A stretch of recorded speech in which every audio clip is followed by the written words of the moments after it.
ಕಾವೇರಿ ಕಿಚ್ಚು ಎಷ್ಟರ ಮಟ್ಟಿಗೆ ರಾಜ್ಯದಲ್ಲಿ ಇತ್ತು ಅನ್ನೋದನ್ನ ನಾವು ನೋಡಿದ್ವಿ. ಈಗ ಕಾವೇರಿ ತೀರ್ಪಿಗೆ ಅನುಗುಣವಾಗಿ ಮೇಕೆದಾಟು DPR ವಿಚಾರಕ್ಕೆ ಸಂಬಂಧಪಟ್ಟಂತೆ ಕೇಂದ್ರ ತಾಕೀತು ಮಾಡಿದೆ.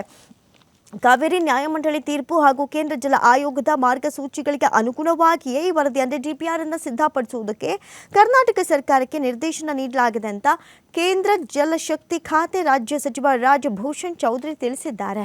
ರಾಜ್ಯಸಭೆಯಲ್ಲಿ ಪ್ರಶ್ನೋತ್ತರ ಅವಧಿಯಲ್ಲಿ ತಮಿಳುನಾಡಿನ ಸದಸ್ಯರಾದಂತಹ ಕಮಲ್ ಹಾಸನ್ ಹಾಗೂ ಡಾಕ್ಟರ್ ಅನ್ಬುಮಣಿ ರಾಮದಾಸ್ ಪ್ರಶ್ನೆಗಳಿಗೆ ಉತ್ತರ ನೀಡಿರುವ ಅವರು 9,000 ಕೋಟಿ ವೆಚ್ಚದ ಯೋಜನೆಯ DPR ಅನ್ನು ಜಲ ಆಯೋಗಕ್ಕೆ ರಾಜ್ಯ ಸರ್ಕಾರ ಸಲ್ಲಿಸಿತ್ತು. ಈ DPRನಲ್ಲಿ ಕೆಲವೊಂದು ಲೋಪಗಳಿದ್ವು. ಈ ಲೋಪಗಳನ್ನು ಸರಿಪಡಿಸುವಂತೆ ಮೇಕೆದಾಟು ಸೂಚಿಸಿ ರಾಜ್ಯ ಸರ್ಕಾರಕ್ಕೆ DPR ವಾಪಸ್ ಕಳಿಸಲಾಗಿದೆ. ಪರಿಷ್ಕೃತ DPR ಇಲ್ಲಿಯವರೆಗೆ ಸಲ್ಲಿಕೆಯೇ ಆಗಿಲ್ಲ ಅಂತ ತಿಳಿಸಿದ್ದಾರೆ. ಮೊನ್ನೆ ಭಾರಿ ಚರ್ಚೆಗೆ ಬಂದಂತಹ ವಿಚಾರ ಕೂಡ ಇದು. ಇನ್ನು ಈ ಯೋಜನೆಯ ಬಗ್ಗೆ ಜಲ ಆಯೋಗವು ಸ್ವತಂತ್ರ ಜಲ ವಿಜ್ಞಾನ ಮಾದರಿಯ ಅಧ್ಯಯನ ನಡೆಸಿಲ್ಲ. ಯೋಜನಾ ಪ್ರಾಧಿಕಾರವು DPRನ ಭಾಗವಾಗಿ ಸಲ್ಲಿಸಿದ ಜಲ ವಿಜ್ಞಾನ ಅಧ್ಯಯನಗಳನ್ನು ಯೋಜನೆಯು ತಾಂತ್ರಿಕ ಆರ್ಥಿಕ ಮೌಲ್ಯಮಾಪನದ ಸಮಯದಲ್ಲಿ ಆಯೋಗ ಪರಿಶೀಲನೆ ಮಾಡುತ್ತೆ ಅಂತ ಹೇಳಿದೆ.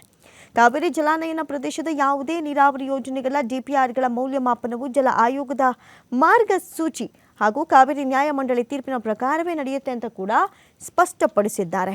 ಸೊ ಇದಾಗಿದೆ, ಕಾವೇರಿ ತೀರ್ಪಿಗೆ ಅನುಗುಣವಾಗಿಯೇ ಮೇಕೆದಾಟು DPR ಅಂತ ಹೇಳಿ ಕೇಂದ್ರ ಸರ್ಕಾರ ತಾಕೀತು ಮಾಡಿರುತ್ತದೆ. ಸದ್ಯಕ್ಕೆ ಏನೇನೆಲ್ಲ ಆಗಬಹುದು ಅನ್ನುವಂಥ ಅಂದಾಜು ಕೂಡ ಮಾಡೋಕ್ಕಾಗ್ತಲ್ಲ, ಕಾದು ನೋಡ್ಬೇಕು ಏನೆಲ್ಲ ಆಗತ್ತೆ ಅಂತ.